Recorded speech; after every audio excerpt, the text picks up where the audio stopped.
नमस्कार दोस्तों। 6 जनवरी 2022 को मेरे YouTube चैनल पर शेयर मार्केट व्यूज में आप सभी का स्वागत है।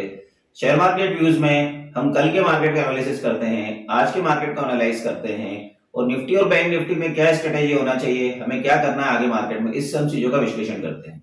सबसे पहले हम कल के मार्केट की बात कर लेते हैं। कल चूंकि वीकली एक्सपायरी का दिन था तो मार्केट में जबरदस्त एक्शन देखने को मिला। मार्केट की शुरुआत तो तेजी के साथ हुई लेकिन अंत जो है वो मंदी के साथ ही हुआ। निफ्टी की बात कर लेते हैं। निफ्टी की शुरुआत तो तेजी के साथ हुई और उसने 18,120 का भी हाई लगाया, लेकिन वहां से उसमें गिरावट आई और उसने 18,000 का लेवल भी तोड़ दिया और 17,900 का लेवल भी तोड़ दिया और 17,900 के लेवल से बाउंस बैक लेते हुए 17,992 के लेवल पे उसने क्लोज किया। निफ्टी में गिरावट 50 पॉइंट की रही। बैंक निफ्टी की बात कर लेते हैं। बैंक निफ्टी में गिरावट और भी जोरदार रही। शुरुआत तो तेजी के साथ हुई थी और उसने 43,200 का भी हाई लगाया, लेकिन वहां से इसमें गिरावट आ गई और उसने 42,200 के लगभग भी लो लगाने की कोशिश की और फाइनली उसने 42,600 के लेवल पर 450 पॉइंट की गिरावट के साथ क्लोज किया। एडवांस डिक्लाइन रेशियो नेगेटिव रहे। बढ़ने वाले शेयरों की संख्या गिरने वाले शेयरों की संख्या से कम थी। सेक्टर वाइज इंडेक्स की बात करें तो सेक्टर वाइज इंडेक्स में आईटी सेक्टर में गिरावट देखी गई, लेकिन ऑटो मेटल एफएमसीजी वगैरह में तेजी देखी गई। अब आज के मार्केट की बात कर लेते हैं। आज का मार्केट चूंकि ग्लोबल मार्केट से क्लोज नेगेटिव है तो हम हल्की सी गिरावट के साथ खुल सकते हैं। ये गिरावट 25 से 50 पॉइंट की हो सकती है। निफ्टी के इंपॉर्टेंट लेवल्स की बात कर ले।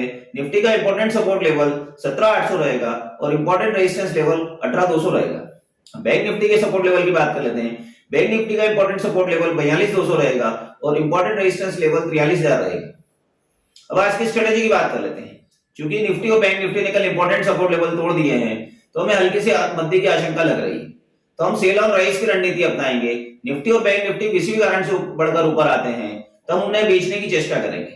निफ्टी किसी भी कारण से बढ़कर 18,000 के लगभग आता है तो 18,000 के लगभग आता है तो उसे 18,100 के स्टॉप लॉस से शॉर्ट करेंगे और हमारे टारगेट होंगे 17,900 17,800। बैंक निफ्टी भी किसी भी कारण से बढ़कर 43,000 के लगभग आता है तो 43,100 के स्टॉप लॉस से शॉर्ट करेंगे और हमारे टारगेट नीचे में होंगे 42,600 42,500 के।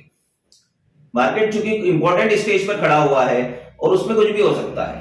शुरुआत तो नए साल की अच्छी तेजी के साथ हुई थी लेकिन उसके बाद अच्छा करेक्शन भी आ रहा है। तो ये ग्लोबल चिंताएं हैं। ग्लोबल चिंताओं में बहुत सारी चीजें जो शामिल हैं, जैसे चीन की एक चिंता शामिल है और अमेरिका में जो अभी घटनाक्रम हुआ है कि वहां के फेड चेयरमैन ने भी कहा है कि हमें यदि महंगाई बढ़ती है तो और ब्याज दरें बढ़ाएंगे। इस कारण मार्केट की और कॉशियस अप्रोच के साथ चल रहा है। तो मैंने पहले भी कहा है कि अमेरिका में आने वाली घटनाओं से हमारे इंडिया में ऐसा कोई फर्क पड़ता नहीं, लेकिन फिर भी हम कॉशियस अप्रोच के साथ तो फिर भी चलेंगे। मार्केट में करेक्शन कभी भी आ सकता है तो हमें उस करेक्शन के लिए भी तैयार रहना चाहिए और करेक्शन के मौकों का फायदा भी उठाना चाहिए। जैसे अभी मार्केट नीचे आ रहा है तो मेरी इन्वेस्टर्स को सलाह रहेगी कि अच्छी क्वालिटी के शेयर्स हमें निचले लेवल पर खरीदना चाहिए और ट्रेडर्स तो किसी भी लेवल पर स्टॉप लॉस लगा के ट्रेडिंग कर ही सकते हैं। तो इसी तरह से मार्केट को सीखते रहेंगे, समझते रहेंगे, फिर ट्रेड करेंगे। Have a nice day.